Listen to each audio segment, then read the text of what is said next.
Hi everybody, welcome to the show.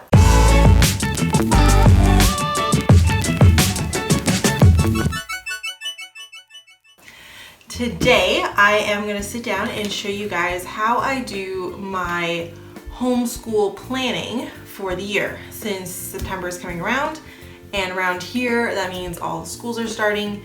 Stefan is going back to work. We kind of consider September to be like the first day of the new year and of our new term.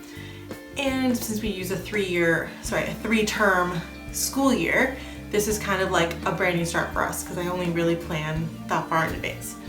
So today I'm going to show you how I'm going to plan out roughly our 2019-2020 school year. So to start, I'm going to be using my homeschool planner. And if this looks something new, that's because it is. I designed this homeschool planner based on the fact that I couldn't find anything that fit me perfectly. I couldn't find things that I absolutely loved. I had used some other planners before, namely the Erin Condren Teacher Planner. But one of the things I had an issue with was that it was for teachers. So there's a lot of pages that I didn't end up using because they were, for keeping grades for 20 students, and it just wasn't practical. Or pages for attendance, like I know if my kid was at school or not because they're in my house every day. So there's a lot of pages that we just didn't end up using. As we go through, I'll show you some of the pages that are in here and show you how I'm going to use them to do my homeschool planning, but also how they can be really helpful for you regardless of how you like to plan or record your homeschool year. So let's get started. So as we go through, obviously I'm going to show you it has a really pretty cover page, and then I put a whole bunch of awesome educational and homeschool quotes throughout the book, so that's really fun. So the first page as we get in here is this year at a glance page, and so it has September 2019 all the way to the end of August 2020, and I really like to have my year match how my planner's laid out. So I always got a little annoyed when I saw planners that had January to December, but then the planner was an academic year. So this planner layout at the beginning is the same as the layout that is in the back. So I'll show you that. And when I'm planning, we get into this page here. This was something that I really wanted to include. When you're planning for homeschooling, it's always important to look back. We talk about that in our terms, semesters and quarters video, and why having those are so important. One of the great things about having a time when you can think and plan is that you can look back on your school year. So you can look at and see what worked last year, what didn't work, what you wanted to add in and what you want to take out. Because every year things are going to change, things are going to rotate or shift. You have kids whose interests change or what they're doing changes. So this is a great place to kind of look through and see what you want to do to change your homeschool and what you want to keep that really worked well for you. What really worked for us was we had lots of outings and play groups and things like that, but they were really balanced with days at home. That was a really big thing for us, and it was really big for the kids. Once we kind of got into the rhythm of one day out, one day at home, one day out, one day at home, they really thrived on that. Alexia, especially being the little social butterfly that she is, she needs those days out. But then as the mom who's a little bit more introverted, I needed some days at home where I could kind of like recharge. So finding that balance is important, and once we found it, it kind of really helped us have a really good year. So that was something that worked really well for us last year. Other things that worked really well for us, we had very short seat work blocks. So having some short seat work blocks, that was something that really worked for us. Once the blocks started to get too long, we really started to see that Alexia was not interested in doing her work. Once we shortened the blocks back up again, she was more engaged and more interested in doing different activities. So having short seat work blocks is something that I do want to continue, especially since we are only doing kindergarten. So things that didn't work. January was tough, especially here in Northern Ontario where it gets incredibly cold. We were stuck inside a lot, and we kind of came off that post-Christmas lull. Like leading up, we had so much excitement, and then we had Christmas, and then Stefan was home for 2 weeks with lots of family visiting, so we had a really busy 2 weeks, and then January hit, and everything just like,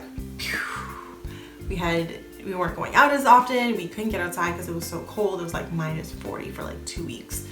A lot of our family was gone again, so we kind of had this lull, and so January was tough. It was a big lull for us, and so that's the nice thing about having planning pages. You can look back and think of like throughout the year, if I see something that's really not working or something that really is working at a certain time, I can add that in here. But having the ability to look back and feel like I need something in January to kind of like kickstart us back into homeschooling and back into like being excited when you're stuck inside a lot of the time. So another thing that didn't work for us, doing our schoolwork in the morning. So we're gonna put that in here. Doing our seat work in the morning, it just wasn't a great fit for us. Mornings are just so busy for us, particularly because a lot of our programs that we go to, our preschool, our play group, our doctor's appointments, errands, stuff like that, are things that we do in the morning. And so it would seem like we often struggle to get 2 days where we could kind of focus on learning a new number or practice writing a letter. Like any type of seat work, doing seat work in the morning just didn't work. So that was something that didn't work for us, and we're gonna try to change for this year. And we're gonna see how that goes. We're gonna try it, we'll see how it goes, and I will get back to you on whether that works or not. Things to add in. Here are some things I really wanted to add in for this school year. So this is a great place to do that. So the first thing we're gonna add in is some kind of exciting unit in January. Like I said, to combat that lull, I really noticed that we do need something really exciting in January, so we're gonna add something in. Another thing I really want to do this year is do some more homeschool meetups. We are going to be doing some program at our local science center that has a homeschool program. We're also starting the process of possibly joining / helping to start a new co-op in our area. We're really excited for that, and I'm really looking forward to meeting other homeschool parents. We have a very large homeschool parent community here in Greater Sudbury, but it's very scattered. I'm excited to meet more homeschool parents, and I'm excited for Alexi to meet kids who are also homeschooled, because right now all of her friends are going to school in September, and so she's going to be a little bit sad when we start some of our programs that her best friends aren't there. So I'm excited to try to find some new friends for her that are also homeschooled. So it's something we're looking to do. I also wanted to this year add a little bit more time for art. Not that we don't do art, and not that we don't have a lot of creativity. I just found that I would like to find a way to introduce maybe a little bit more exploration of different mediums this year, and just letting her kind of, and Zoe really loves art too, letting both the kids kind of explore how different mediums work. So that's something that we're thinking of adding for this year, just a little bit more of that. Another thing, this is a request from Lexi. She would like more tea parties, and Zoe would approve. They both love tea parties, and so we're going to be including a little bit more tea partying. Here's an area where you can write down what you're taking out. And sometimes it's important to make that connection, because sometimes you hold on to things, right? Like, I really want to love this curriculum, or I really want to love this group, or I really want to love this subject study. And sometimes you have to write it down to let it go. So here's a place to write down what you're letting go, what you're taking out of your homeschool. Doesn't mean it has to stay out forever, but sometimes it's good to take it out. We don't have that much we're taking out because we didn't really have that much to put in to begin with. So that's where we're at.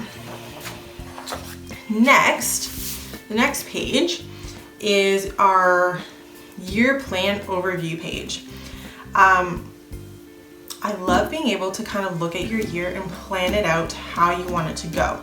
Especially since we are kind of an eclectic approaches family. We do a little bit of Charlotte Mason, a little bit of unit studies, a whole lot of unschooling.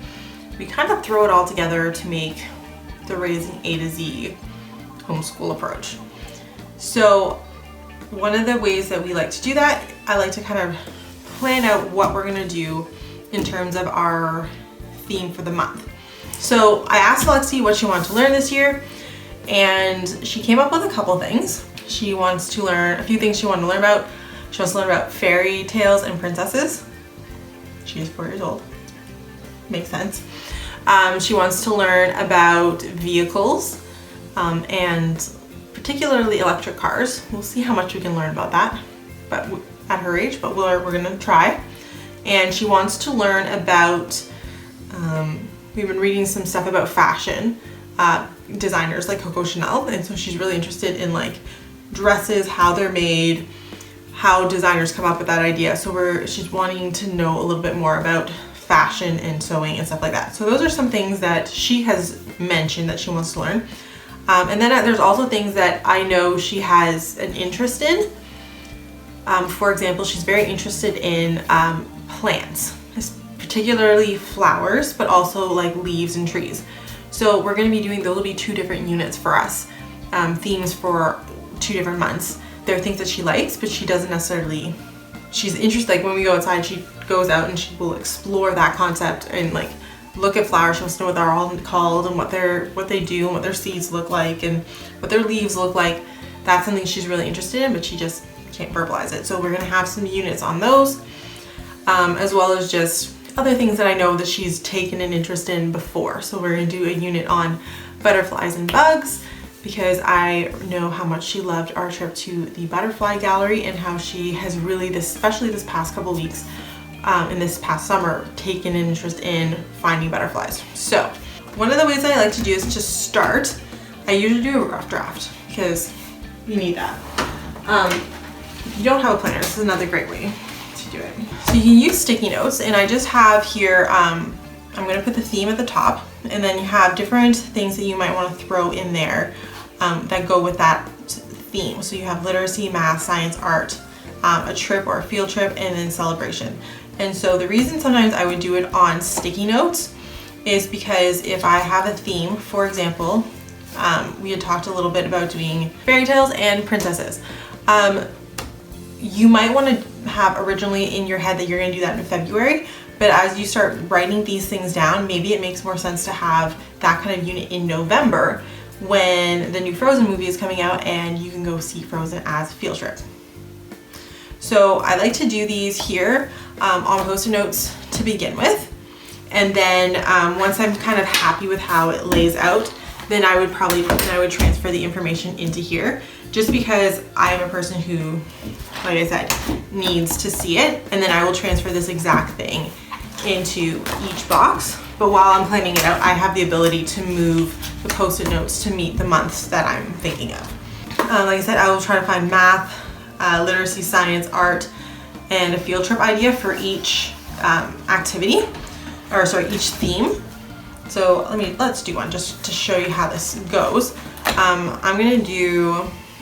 Let's do fairy tales, just because we were talking about it. So I have my fairy tales, that is my theme. For my literacy, I'm just gonna move this outside a little bit, because this is my rough draft, I would put in things like, obviously fairy tales, princess stories, that's what she's asked for, stuff like that. Then just like off the top of my head, we could do some building a castle, drawbridge, a trip, like I said, this could be Frozen 2. And so now I have a couple ideas here. So then I would move on to something, for example, maybe I'm gonna do leaves and trees. That was another unit we talked about. So we're gonna do picture books. For math, we can do sorting, colors, size. Those are great things to do that I can do with that. Science, we can go collect leaves, leaf rubbings. For art, an activity we can do wax, paper, leaves. A trip can easily be a hike through the woods. And then I put celebrate at the bottom. I don't fill that in until I know what month we're gonna do this in. So for example, if this, I'm thinking this is probably gonna be like an October thing, I would put in like Canadian Thanksgiving, I would put in Halloween, and then I have those in there because that will affect the type of books we pull, that will affect the type of conversations we have, because when you have a holiday, you know, you end up talking about that holiday. So that's kind of something that I like to put in at the bottom. I might also put in things like birthday parties, birthdays that we have coming up. I also like to put in my weeks that I take breaks in. So once I have this kind of roughed out, and I would do all 12 because we homeschool year round. Once I have that all kind of roughed out and I figure out where I kind of want them, like I might move them around in here even. Once I have that all figured out, then I would go back and I would transfer that information into here. So I haven't done that yet because I haven't quite finished, but that's what would go into here. So then I'm just gonna show you what else is in this. There's lots of there's a couple note pages here. I think there's 8 or 10 note pages. So this is gonna be perfect for some lists. I'm gonna do another video on some lists that really help me with my homeschooling. But these are where I keep some of those lists, just to keep my ideas all in one spot and to keep my sanity. So, but you have lots of note pages, to-do lists, great flags to like label your note pages. And then you get into your monthly view. So each month has a great quote, and then you get into your kind of overview page here. So you have things that you can put in. You have birthdays and events, field trips, goals, books and resources. This is great if you're looking at what you're going to need for the month, parties, birthdays. Is there a special festival coming up? What's your field trip going to look like? Put in the time, the date, the cost, and then what are some goals that you have? Because this is just kind of like how I would do this once a month. I don't do this ahead of time. This happens, well, September I would do now, but like October, I probably won't do October until the week before, probably like the Sunday. So that is what, this September 29th? That's when I would probably do my October overview. See? And every month has its own unique quote, which is really fun. So then, let's go back to September. So then we have our, once you get out of your kind of overview for the month, then you get into your actual month. So here you can put in appointments, field trips, your play groups or co-ops. Great place to put that. You have some notes here, and you have a little bit of space to add in some ideas or quotes of your own. And then we get into our weekly overviews. So I know some people have different styles. Some people will go through and they will have their notebook, they'll have their curriculum books, and they will go through and say, this is literacy, these are the lessons we're doing Monday, Tuesday, Wednesday, Thursday, Friday. Then they'll do it for math, science, whatever. Some people like to have their kind of subject headings and then do, at the end of the day, do some recording what they did that day. Especially, that's really great if you're not a planner. So some people feel really stuck and restricted when they have, you know, everything they're supposed to do in one day. If they don't get it done, they find it overwhelming. So a great way to get over that is to just record what you did that day. So let's say you're working through a math curriculum book. You did 2 pages today. At the end of the day, you write down we did pages 27 and 28 in our curriculum, in our book. The next day you don't do math, you just leave it blank, but maybe you guys did some baking, so you write in baking. Fractions. The next day you did 5 pages of math out of your curriculum, write in your 5 pages. So it's kind of, you can use this either A, to plan what's going ahead, or you can use it as a way to record what you're doing at the end of the day. It has room for 6 kind of subjects if you want to use it like that. Another thing about this that is kind of unique in terms of teacher planners and homeschool planners is that it has a 7-day spread. This always irritated me when I had a teacher planner, that it had a 5-day spread, because there are things that happen on the weekend that even teachers need room to account for. I remember having friends who were like, yeah, I can't do anything on this Saturday because I have report cards. I'm like, well, why is that not in your teacher planner? Because apparently teachers don't work on the weekend, which isn't true. But anyway, as homeschoolers, we're not restricted to certain days of the week. So sometimes we plan a field trip on a Saturday because, you know, for example, the pumpkin patch, that is an annual trip for us. We like to go to the pumpkin patch. It's about an hour and a half away. We like to go A, as a family, so I can't go when Stefan's at work, and B, the pumpkin patch is only open on weekends. So it would be silly to not include the pumpkin patch in our planning and in our planner just because it happens to fall on a different day. So I like to include Saturday, Sunday, and then that also gives you the option that, like, let's say you were on vacation or you're sick or you were gone and you wanted to kind of use a Saturday or Sunday to do some more schoolwork or to catch up or to get ahead a little bit because to plan for other things that are coming up. You have that ability to record or to plan on a Saturday or Sunday, which I think as homeschoolers we should embrace, that we're not restricted to, you know, 9 to 3 Monday through Friday. We can literally learn anytime, any day, anywhere. So that is how I'm going to be using this. I'm going to use this to mark probably outings, math, outings, literacy, math, science, art, and then I'm not sure what I'll do on the bottom one. Maybe meal planning, just to make my life a little easier. We will see. Maybe home ec. I'm not really sure yet, but that's how we're using this. And then at the end, I'm going to show you guys what's in the back of this page. So at the back of the book, you have a full 12 months, September to the end of June. September to the end of August, all the way through. Let me show you. All the way. You have weekly pages. This actually goes to September 6th, just the way it falls. But you have the entire month of August, all the way to September 6th.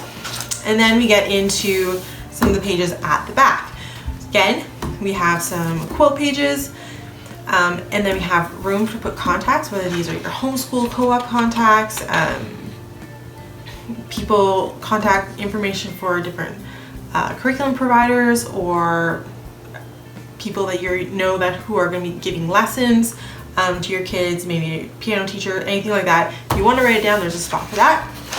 And then this is a page that I like live on. I actually included 2 because I just find it so helpful. This is your logins page. So you have a place to put the site, your username, and your password. I know so many people who do online homeschooling, and you have different apps, you have different programs, logins, websites. This is a great place to put all of that. So you have 2 pages of logins, like 2 full pages. The next section is for recording. So I have a page here, it is for child information. So you can put a picture here in this box of your kids. You have their name, their age, birth date, your grade level, exceptionalities they might have. Are they autistic? Do they have dyslexia? There's a place to put that. Then you're going to get into passions. You can write down what they're into right now. What are their strengths? Where are some areas that they need to work on? And what are some goals to complete this year? This is a great section to do with your kids. And like ask them straight up, what are those things that they're really good at? What are things they want to work on? What do they want to learn by the end of August 2020? What do they want to learn? Great place to mark that down and just check in as you're going. Are we hitting these goals? Do we want to adjust them? It's always important. I'm a goals person, so it's helpful. Then we have a reading list, a place to record books that you are reading with your kids. I think most people aren't really concerned about picture books, but if you're reading bigger books like novels or specific important texts that you've chosen for the year, this would be a great place to record that. And then perhaps you want to have progress reports or kind of like a report card. There's actually in here room to do 4 report cards per child. So the front part of your progress report, as we're calling them, topics that you studied during this term, areas of growth, areas in need of improvement, what are some of the next steps, and any other notes you want to write. And then in the back, you have room for to write your subjects if you want to, give them a grade, and then mark down what curriculum you used. And then write any final comments at the bottom. So these are great if you live in an area where you want to keep track, you want to report, or if you need to report for any other reasons. Like I said, there's enough for 4 reports, which would be like every 3 months or 2 months or depending on how your year goes. So there's enough for 4 reports, progress report and report card for each child, and there's four children per PDF. So that is how I plan out my year. I will go through and finalize all of those details in depth, but that is how I'm going to use my homeschool planner this year.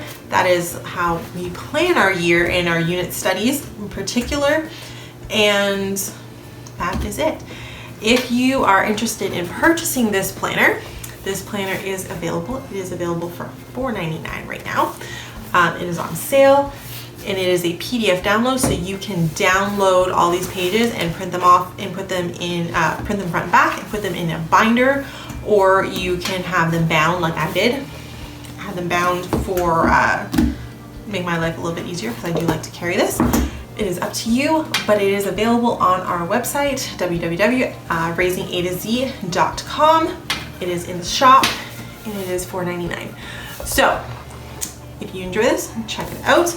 I hope you guys got some great ideas on how to use your planner to look forward and plan ahead, as well as to record some ideas and your kids' learning throughout the year.